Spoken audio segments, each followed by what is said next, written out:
하나님께서 오늘 우리에게 주시는 말씀은 민수기 22장 21절에서 30절 말씀입니다.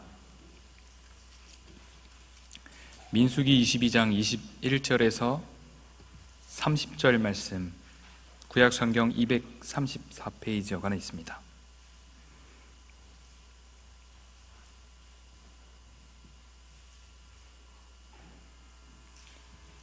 민수기 22장 21절에서 30절 말씀 한 목소리로 함께 읽으시겠습니다.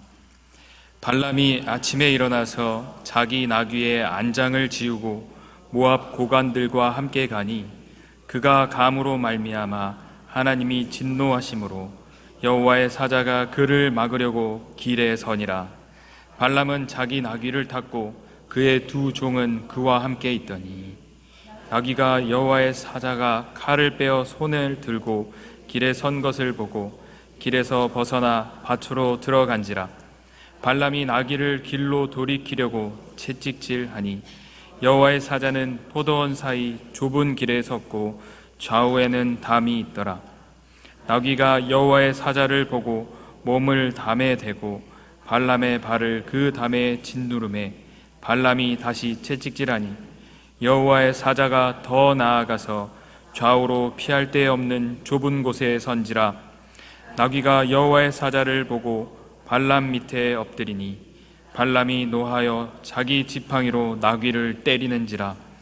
여호와께서 나귀 입을 여시니 발람에게 이르되 내가 당신에게 무엇을 하였기에 나를 이같이 3번을 때리느냐.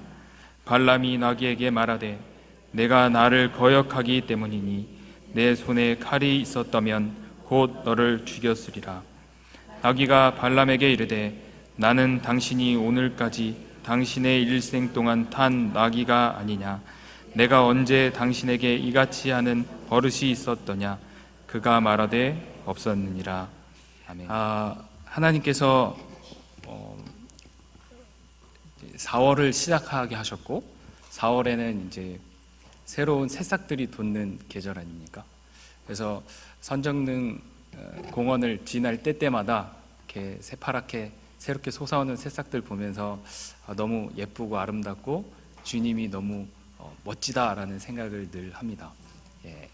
우리에게도 늘 새로운 은혜와 새 힘을 부어주시는 주님 앞에 이렇게 한자리에 모여서 예배를 올려드릴 수 있어서 얼마나 큰 기쁨인지 모릅니다. 우리 옆에 분과 함께 인사합시다. 만나서 반갑습니다.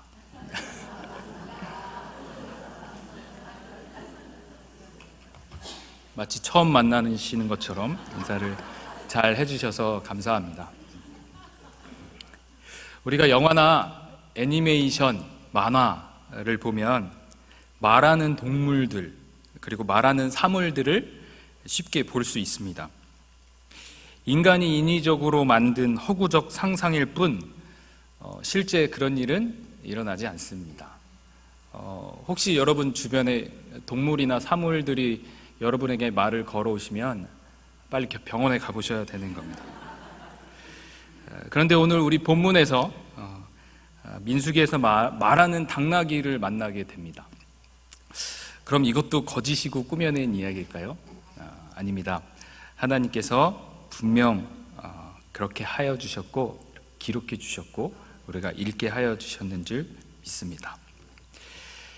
오늘 본문의 배경은 이스라엘 민족이 출애굽하여서 하나님께서 약속하신 땅을 향해 긴 여정을 떠나는 장면입니다. 신의 광야를 지나서 또 가데스를 지나서 모압 평지에 다다르게 되었고 민수기 1장에서 21장까지의 내용을 보면 광야에 40년 가까운 시간 동안 돌고 도는 방황의 연속이었습니다. 불순종의 현장이었습니다. 거듭되는 실패의 현장이었다라는 겁니다. 또한 하나님의 긍휼과 공의의 손을 또 베푸시는 현장이기도 하였습니다. 그렇게 이제 가나안의 입구에 다다르게 되었습니다. 하나님의 신실하신 약속대로 이스라엘은 번성했고 이들은 얼마 남지 않은 가나안의 입성에 들떠 있었을 것입니다. 그런데 그 문턱 가까이에 이르러 그 길이 막히게 됩니다. 바로 모압의 발락이 발람을 통해 이스라엘을 저주하려고 하고 있기 때문입니다. 모압은 이스라엘이 가나안으로 들어가는 데 있어서 아주 중요한 위치에 있습니다. 모압을 지나서 가나안으로 들어가면 참 편하고 빨리 들어갈 수 있는데, 그렇지 않으면 아주 어마어마한 거리를 돌아가야 하는 겁니다. 배낭여행객이 여행 삼아 돌아간다면 할 말은 없지만, 지금 이스라엘 민족 수백만 명이 이동하고 있는데 이 길을 돌아간다는 것은 엄청난 시간과 힘의 낭비이고 위험할 수 있습니다.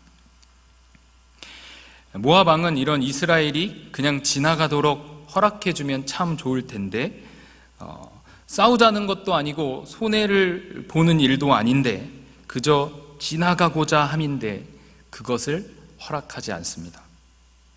그 이유는 모압 왕 발락에게는 아주 가슴 쓰라린 상처가 있기 때문입니다.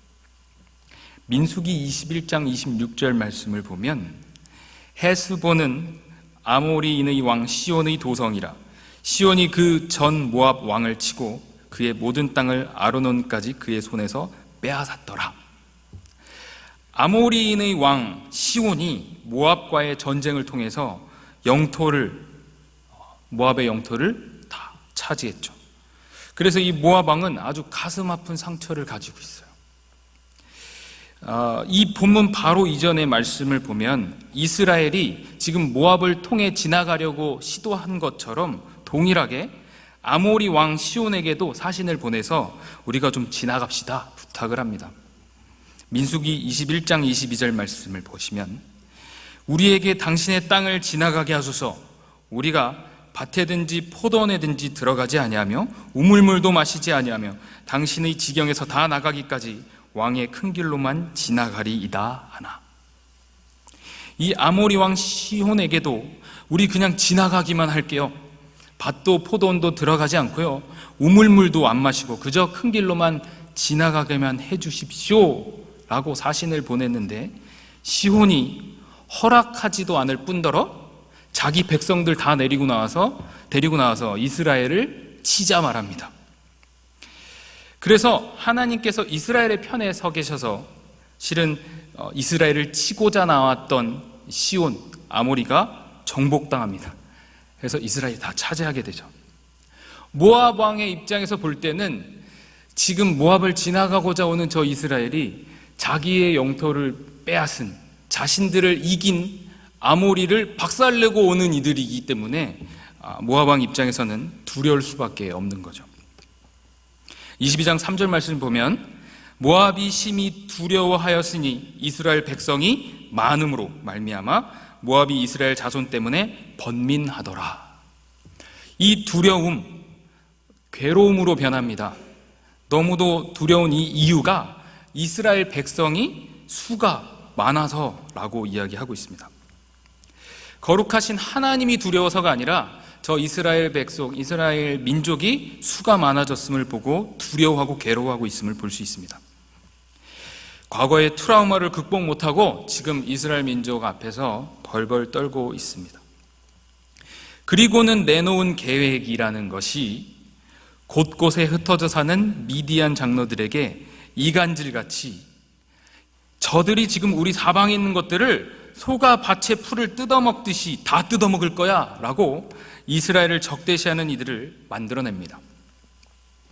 그리고 발락은 유치하기 그지없는 방법으로 이스라엘을 대적합니다. 22장 5절 6절 말씀을 보시면, 그가 사신을 부올의 아들 발람의 고향인 강가 부돌에 보내어 발람을 부르게 하여 이르되, 보라, 한 민족이 애굽에서 나왔는데 그들이 지면에 덮여서 우리 맞은편에 거주하였고 우리보다 강하니 청하건대 와서 나를 위하여 이 백성을 저주하라. 내가 혹 그들을 쳐서 이겨 이 땅에서 몰아내리라. 그대가 복을 비는 자는 복을 받고 저주하는 자는 저주를 받을 줄을 내가 알미니라. 사신을 보냈는데요, 어디까지 보냈는가 하니 부돌 강가, 모압에서 부돌 강가까지 사신을 보냅니다. 자그마치 650km나 되는 긴 거리입니다. 이 발락의 지극한 정성이기도 하지만 실은 그처럼 발람이라고 하는 자도 매우 유명한 선지자였음을 알 수 있습니다. 그리고 그 발람에게 찾아가서 이렇게 간청하죠. 너가 나를 위해서 이 백성을 저주하라. 너가 복을 비는 자 복받고 저주하는 자 저주받는 줄 내가 알고 있다 라고 하며 발람의 능력을 치켜 세워주며 아부도 떠는 모습입니다. 그런데 이 내용은 우리가 어디서 많이 보던 내용입니다. 창세기 12장 3절 말씀. 너를 축복하는 자에게는 내가 복을 내리고 너를 저주하는 자에게는 내가 저주하리니 땅의 모든 족속이 너로 말미암아 복을 얻을 것이라 하신지라. 지금 이 발락의 간곡한 애원, 누가 봐도 잘못된 것인 것 우리가 다 알 수 있습니다. 복을 주시고 벌을 주시는 것, 이것은 오직 우리 하나님의 능력 안에서만 이루어지는 것입니다. 선지자였던 발람은 선지자였기에 하나님의 말씀을 익히 잘 알고 있었을 것이고 이 구절에 대한 내용도 잘 알고 있었을 것입니다. 이렇듯 유치하고 두려워하고 있는 발락은 발람에게 이스라엘 백성을 저주하기를 부탁합니다. 민수기 22장 7절 말씀을 보시면 모압 장로들과 미디안 장로들이 손에 복채를 가지고 떠나 발람에게 이르러 발락의 말을 그에게 전하매. 지금 떠난 이들이 누군가요? 모압의 장로들과 그리고 유목 생활하고 있던 지금 미디안 장로들, 아까 이간질했던 그들 장로들까지도 다 함께 손에 복채를 가지고 그 저주의 대가를 가지고 지금 발람을 찾아온 것입니다. 발람이 그들에게 이르되 이 밤에 여기서 유숙하라. 여호와께서 내게 이르시는 대로 너희에게 대답하리라. 모압 귀족들이 발람에게서 유숙하니라. 발람이 이 찾아온 이들에게 오늘 여기서 유숙하시고 하나님께서 나에게 하시는 대로 내가 대답하겠습니다 합니다. 하나님이 그 밤에 발람에게 임하셔서 말씀하십니다. 너와 함께 있는 이 사람들이 누구냐? 하나님이 지금 이 너와 함께 있는 이 사람들이 누군지 너무 궁금하셔가지고 진짜 누구야? 라고 질문하고 계신 것이 아닙니다. 하나님이 이미 다 알고 계시고 지금 발람도 누군지 알고 있는 것까지도 다 알고 계십니다. 우리 창세기 말씀을 보시면 아담이 범죄하고 숨지 않습니까? 그래서 하나님께서 아담아 내가 어디 있느냐라고 하는 질문을 할 때 너가 어디 있는지 너무 궁금하구나가 아니라 너 어디 있어? 너의 잘못 너가 알지? 라는 다 알고 하시는 질문이시죠. 이처럼 지금 이 발람에게도 여기 있는 사람들 누구냐? 누군지 너도 잘 알고 있는 거 알고 있다.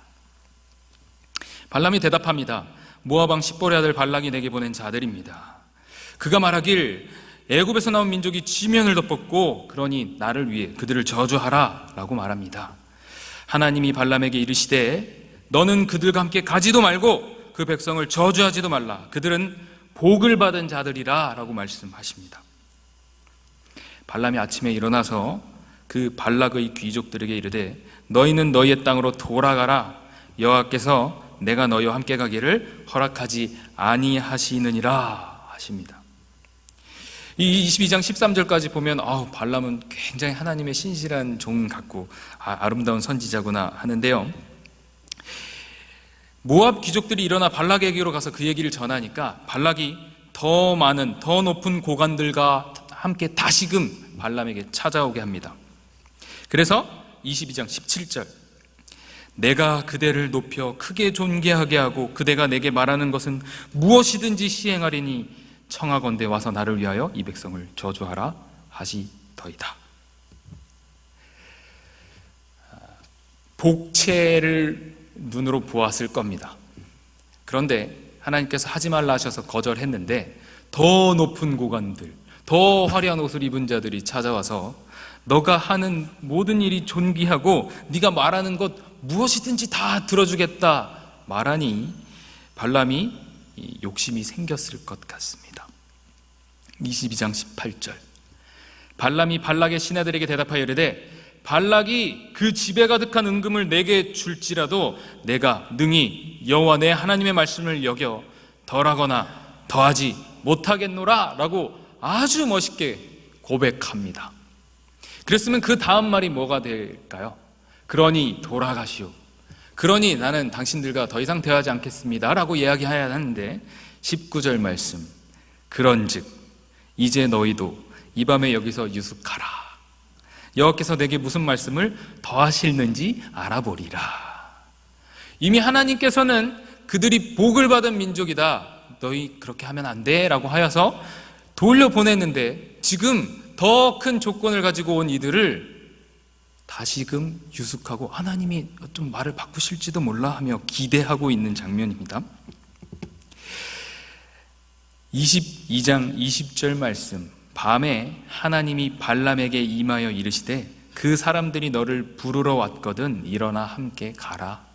그러나 내가 내게 이르는 말만 준행할지니라 라고 하나님이 말씀하십니다. 하나님이 아니라고 하면 아닌 건데 왜 또 묻고 그러는지 굉장히 답답한 부분인데요. 발람은 결국 자신의 탐욕 때문에 하나님의 말씀을 저버린 겁니다.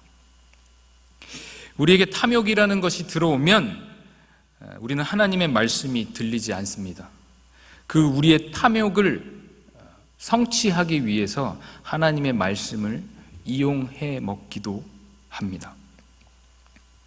발락이 자기 집에 있는 은금 다 가져다 줘도 내가 여호와의 말씀 더하라거나 더하지 못하겠다 하면서도 하나님의 말씀, 또 재차 주님 앞에 자신의 탐욕을 드러내고 있는 이 발람의 모습을 보면서 얼마나 신앙이 깊고 기쁜 것 같은 이야기를 하면서 그 뒷전에서 자신의 탐욕을 드러내고 있는지 우리가 다 볼 수 있습니다. 내가 원하는 데에는, 내가 이루고자 하는 데에는 하나님이고 신앙이고 종교고 뭐든 다 가져다 쓰는 우리의 부족한 모습도 발견하게 되는 겁니다. 22장 20절에 하나님께서 그러면 일어나 함께 가라 라고 말씀하시죠. 하나님이 웬일인지 가라고 하십니다. 그래서 21절 발람이 아침에 일어나서 자기 나귀에 안장 지우고 그 고관들과 함께 모압으로 향하고 있습니다. 계약이 성사된 것 같지요. 그들에게 그랬겠죠. 하나님이 다시금 물어보니까 가라 그랬어. 가는 게 맞아. 하나님 뜻이야 라고 이야기했겠죠. 그러나 22장 22절, 그가 감으로 말미암아 하나님이 진노하심으로 라는 다음 구절을 볼 수 있습니다. 그러니 지금 하나님이 가라고 하신 것이 하나님의 뜻이 아니라는 것을 우리가 다시금 볼 수 있는 겁니다. 하나님이 가라고 해놓고 감으로 하여금 진노하셨다. 하나님 뭔가 앞뒤가 안 맞는 분, 그런 뜻이 아니라 하나님께서 가지 말라 하셨지만 자신이 원하는 대로 마음속의 결정을 따라 그들을 하루 더 유숙하게 한 그 뜻을 아시고 하나님께서 막지 않으신 겁니다.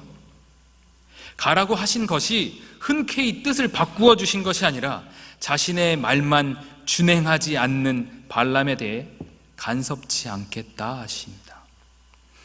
그러니 앞으로는 내가 내게 이르는 말 다 준행하여라 하는 조건과 함께 그런 일, 앞으로의 일들에 대해서는 주님께서 간섭하시겠다라는 뜻을 내비추십니다. 그렇게 발람은 눈치 없이 길을 나서고 하나님을 진노케 하고 여호와의 사자가 실은 그를 죽이려고 칼을 빼고 길을 막고 서 있습니다. 우리가 성경을 통해 알기 때문에 여호와의 사자가 길을 막고 서 있구나 보지만 발람은 실은 그 길에 아무것도 보이지 않죠. 주인인 발람은 보지 못하고 당나귀가 여호와의 사자를 발견하고 길이 아닌 곳으로 벗어나 밭으로 막 가고 있습니다. 발람이 놀라서 얘가 왜 이래 이러면서 막 채찍질을 하며 다시금 길로 인도하려고 하죠. 여호와의 사자가 포도원 사이의 좁은 길에 서니까 당나귀는 이제 더 이상 비킬 데가 없죠. 한쪽 담에다가 몸을 대면서 어떻게든 피하려고 합니다. 그러면서 발람의 한쪽 발이 벽에 쓸리고 상하게 되었죠. 그러니 화가 나서 또 채찍질. 여호와의 사자가 더 가까이 나오니까 피할 곳이 없고 양옆으로도 갈 길 없는 나귀가 땅에 엎드립니다. 발람은 나귀를 이제는 채찍질이 아니라 지팡이를 가지고 마구 패기 시작합니다. 그때 여호와의 나귀 입을 하나님께서 열어서 말하게 하십니다. 내가 뭘 했다고 나를 이렇게 3번씩이나 때립니까? 라고 나귀가 입을 열어 말합니다. 저 같으면 제가 때리고 있는 나귀가 갑자기 저한테 말을 걸어오면 굉장히 놀랄 텐데 지금 발람은 그저 바로 대답합니다. 네가 나를 놀리지 않았냐? 내 손에 칼이 있었으면 내가 당장 죽였을 거야 라고 대답하고 있습니다. 그러자 나귀가 나는 당신이 오늘까지 항상 타고 다니던 당신 나귀가 아닙니까? 내가 당신에게 이런 식으로 행동하는 버릇이 있었습니까? 내가 이전에 이렇게 행동한 적이 있습니까? 라고 또 되묻죠. 발람이 없었다라고 말합니다. 발람은 하나님의 말씀이 아닌 자신의 욕심과 탐욕에 눈이 멀어 하나님께 불순종했습니다. 그리고 하나님께서 나귀의 입을 열어 자신의 주인인 발람에게 말을 하게 하셨습니다. 발람은 지금 자신의 나귀를 잘못 사용해서, 옳지 않은 곳에 사용해서 나귀에게조차 책망받고 있는 꼴입니다. 악한 길로 가기를 3번이나 때려가며 억지로 가고자 하니 여호와의 사자가 나타나 나귀가 만일 돌이키지 않았다면 너가 이미 나한테 죽었다. 나귀는 내가 살려줬을 것이다 라고 이야기합니다. 민수기의 말씀은 불순종하고 실패한 이스라엘을 결국에 하나님의 신실한 약속대로 번성시키시고 가나안 땅에 들여보내시는 하나님의 신실하심에 초점이 맞추어져 있습니다. 그러나 오늘 본문 말씀을 통해서 저는 여러분과 오늘 아주 유치한 적용을 해보고자 합니다. 하나님께서 우리에게 너무도 많은 것들을 주셔서 우리가 누리고 살아가고 있습니다. 복음을 전하러 다니라고 주신 우리의 아름다운 발이 있죠. 또 여러 몸이 있겠고, 우리가 사용하는 도구와 물건들, 물질들이 있을 겁니다. 그 수많은 것들이 나에게 말을 걸어온다 라고 한번 상상해 봅시다. 하나님께서 내가 사용하고 있는 이 지갑의 입을 열어서, 제가 사용하고 있는 이 신용카드의 입을 열어서 제가 돈을 사용할 때마다 말하게 하신다면 어떨까요? 하나님의 뜻에서 어긋나는, 주님이 원하시지 않는 곳에 제가 카드를 긁고 돈을 사용할 때 제 지갑이 제게 뭐라 책망하지 않을까요? 합당한 곳에 쓰여질 때, 주인님, 당신 정말 하나님의 뜻대로 잘 사용하고 있습니다. 잘하고 계십니다. 화이팅이라고 제 지갑이 이야기한다면 어떨까요? 우리가 가장 우리 시대의 필수품인 스마트폰 다들 가지고 계실 거라 생각합니다. 이 스마트폰을 통해서 정말 너무도 많은 일들을 할 수 있으실 겁니다. 가장 중요한 기능이 전화이고 카카오톡일 텐데요. 누군가를 내가 험담하고 누군가를 증오하는 통화를, 누군가를 험담하는 카톡을 보낸다고 할 때 우리의 스마트폰이 우리에게 책망의 말을 걸어오지 않을까요? 저는 지금 단지 상상을 해보고자 함입니다. 여러분, 이번 주 중에 사물과 이야기하라고 말씀을 드리는 게 아니라 상상을 해보는 거죠.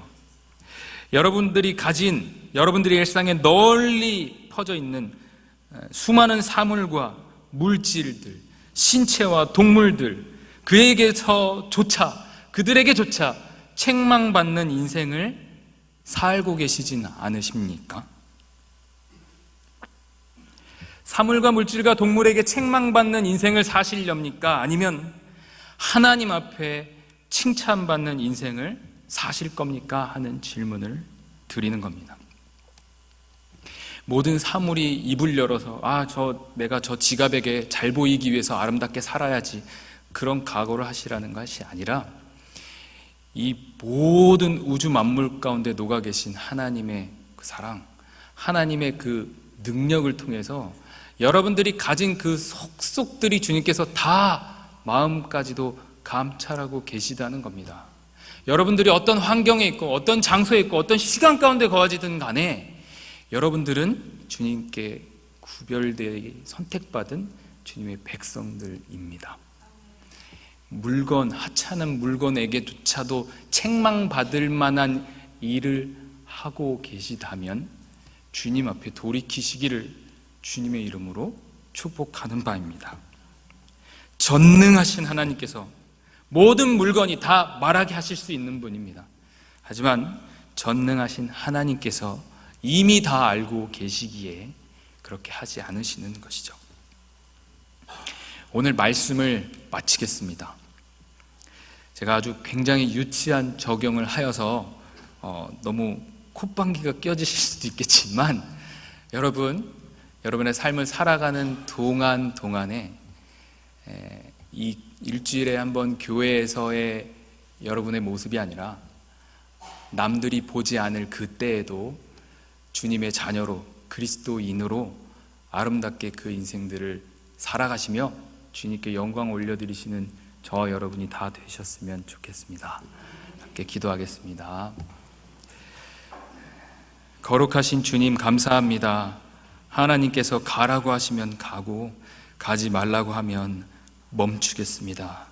우리의 욕망대로, 우리의 욕심대로, 우리 마음대로 결정하고 마음대로 살아왔던 우리의 지난 날들을 주님 앞에 고백하고 회개하오니 주님 용서하여 주시고 주님 아버지의 뜻 가운데 주님만을 위해 살아가는 화평교회 모든 성도님들 될 수 있도록 은혜 위에 은혜를 더하여 주시옵소서. 귀한 말씀 가운데 은혜 주심에 감사하옵고 사랑이 많으신 우리 구주 예수 그리스도 이름으로 기도 올려드립니다.